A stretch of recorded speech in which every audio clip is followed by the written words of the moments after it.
It's the one thing that comes up with all the former United players, the ability to say the right thing at the right time. And he was doing an interview with Gary Neville recently where he was talking about the comeback against Spurs when you'd gone back to Spurs and 3-0 up at half-time and United come back to win 5-3. And he was given the team speech and he walked out of the dressing room, he said, and the first person he saw was you leading the Tottenham team out, and you turned around to the Spurs players at half-time and said, whatever we do, don't concede early.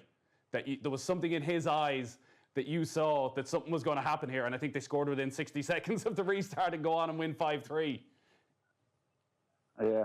Well, I remember our manager coming in at half-time, Glenn Hoddle at the time, and saying, whoa, that wasn't in the script, was it? You know, he was all chirping. I'm thinking, you know, just don't speak like that. You know, this game ain't over. I know the way that it's a hurting tiger or lion, whatever you're saying, you know, he's a wounded animal.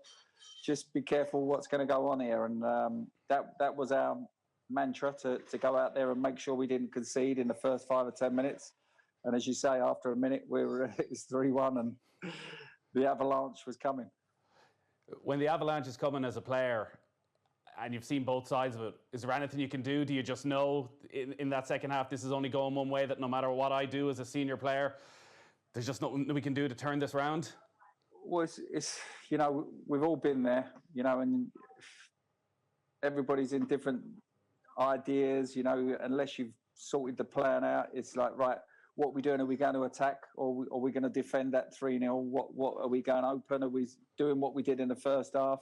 And then when you concede a goal, you just think, oh, right, what are we doing now? Should we make sure it stays at 3-1, or should we try and make it 4-1? And everyone's at 6s and 7s. And when Manchester United are on a roll, especially that day, it was unbelievable the way they turned things round. And at the same time, I remember speaking to a couple of lads, and I said, what did the manager say? What did Fergie say at half time? And he went, I forget who I asked him, but it was probably Bex. And he went, do you know what? We all sat in there. We all sat in the change room at half time thinking, oh my God, what's going on? And nothing was really said. And I don't think there was any big speeches. It was just like that, you know, that turnaround of that first goal, and the momentum changed and they were off and running. Yeah, that was the magic of the man, because on the outside you would think hairdryer treatment is coming. He unleashes on everybody, but you would have been in losing dressing rooms at halftime for Manchester United, Teddy, as well. There was no one-size-fits-all approach with Ferguson when it came to unleashing. He sort of let the players sort it out themselves sometimes, I presume. Yeah, but there were. But I think there were specific players. You know, you've heard the stories before that he would tear into certain players because he knew he would get the right response, or there might be a fight back in the change room, and you know, all hell will break loose. And you know, that was the fire that was needed, to rather than pick on a couple of the quieter lads, he would pick on the main players so that they would fight back, so that they would say. They would see that there was a fight going on in this game, and it really meant a lot to everybody. So, you know, let's make sure we go out and do a better second half. And Teddy, when you go back to, say, not being picked for the final and occasions during your time at United when you wouldn't be picked for games that you'd want to or feel you should, would Ferguson allow players to express their frustration? Would he allow you to get it out of your system, to lose the rag?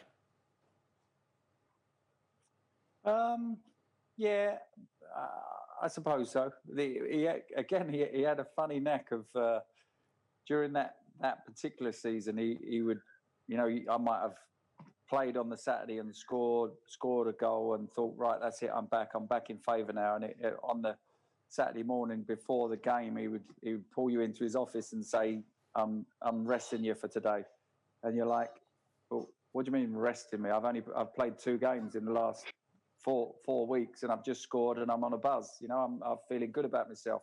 He went, yeah, but I'm resting you. And I'm like, but I don't want to be rested. I feel fine. I want to be playing. And he's like, you know, you're not resting me, you're dropping me, aren't you? And he was like, yeah. Okay, if that's how you want to put it, you're dropping me. You're still not playing, but you know, that's the way it is. And you just walk out of his little room and you just thought, what's going on there? You know, I was feeling great about myself, and now you've just put me back on the bench again. So, but he had a way of doing it that was quite a friendly manner to keep you on board.